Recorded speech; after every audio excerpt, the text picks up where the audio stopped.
மாதா தொலைக்காட்சி நேயர்களுக்கு வணக்கம். அன்பு இறை மக்களே,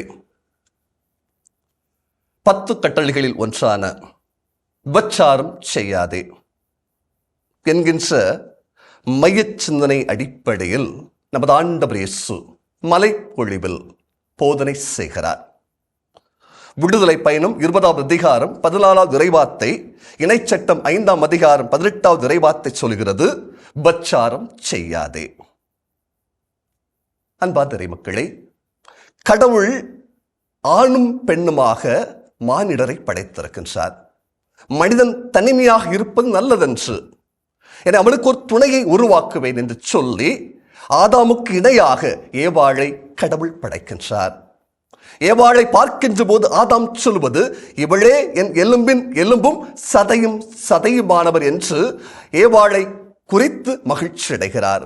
கடவுளும் நன்று, மிக நன்று என்று சொல்லுகிறார். ஆக திருமணம் என்கின்ற ஒரு உன்னதமான உயர்ந்த அருள் அடையாளத்தை நமது கடவுள் ஏற்படுத்தி இருக்கின்றார்.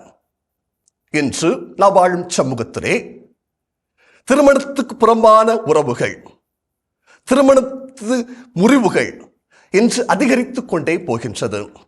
இது கடவுளுக்கு ஏற்புடையது கிடையாது.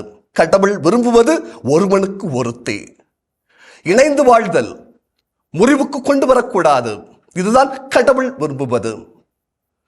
மலைப்பொழிவில் நமது ஆண்டவர் இயேசு தன்னுடைய மக்களுக்கு போதிக்கின்ற போது அவர் கூறுகின்றது, கண்களால் இச்சை நிறைந்த பார்வையோடு பார்ப்பதும் விபச்சாரத்திற்கு இணையானது என்று சொல்லுகிறார்.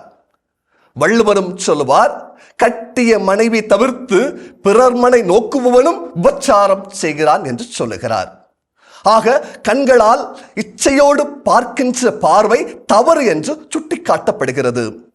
1 யோவான் 2ஆம் அதிகாரம் 16-17 இறைவார்த்தையில் சொல்லப்படுவது, உலக சார்ந்தவையான உடல் இச்சை, இச்சை நிறைந்த பார்வை, செல்வச் செருக்கு ஆகியவை தந்தையிடமிருந்து வருவது அல்ல, இவை உலகிலிருந்து வருபவை. ஆக இந்த இச்சை நிறைந்த பார்வை நம்மை பாவத்தில் விழ வைத்து விடுகிறது. தாவீது அரசன் திருப்பொழிவு செய்யப்பட்டவன். அந்த இச்சை நிறைந்த பார்வை பத்சேபாவுடன் தவறான உறவு கொள்ள வைக்கிறது.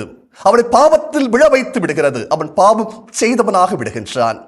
ஆக கட்டிய மனைவி விட்டு பிற பெண்களை இச்சை நிறைந்த பார்வையோடு நோக்குகின்ற போது அவனும் தவறான வழிக்கு செல்பவனாக இருக்கிறான்.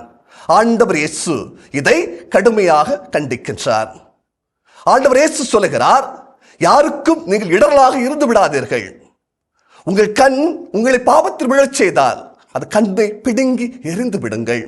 உங்கள் கை உங்களை பாவத்தில் விழச் செய்தால் அதை வெட்டி எரிந்து விடுங்கள். உங்கள் கால் பாவத்தில் விழச் செய்தால் அதை வெட்டி எரிந்து விடுங்கள். காரணம், உடல் முழுவதும் நரகத்தில் அழிவதை விட பாவத்திற்கு காரணமான அந்த உடல் உறுப்பு இல்லாமல் இருப்பது நல்லது.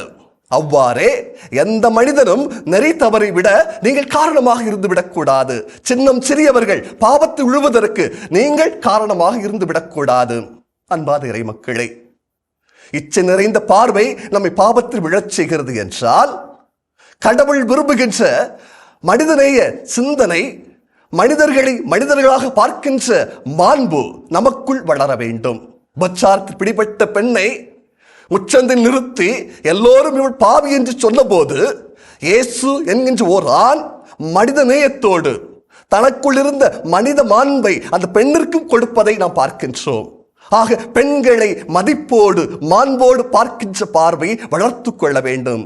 அவள் உன் தாயாக இருக்கிறாள், உன் சகோதரியாக இருக்கிறாள், உன் மகளாகவும் இருக்கிறாள், உனக்கு தோழியாகவும் இருப்பாள். எனவே பெண்களை இச்சை நிறைந்த காம பொருளாக பார்ப்பதை தவிர்த்து விட்டு அவளும் கடவுளின் படைப்பில் சரிநிக சமானம் என்கின்ற உணர்வோடு வாழ கற்றுக்கொள்வோம். கடவுள் விரும்புவது ஆணும் பெண்ணும் இணைந்து இந்த புதிய சமூகத்தை கட்டி எழுப்புவது. அதற்கு நீ உன் பெண்ணினத்தை மதிப்பாயாக, மாண்புடன் நடத்துவாயாக. இயேசுவுக்கே புகழ், இயேசுவுக்கே நன்றி. மரியே வாழ்க.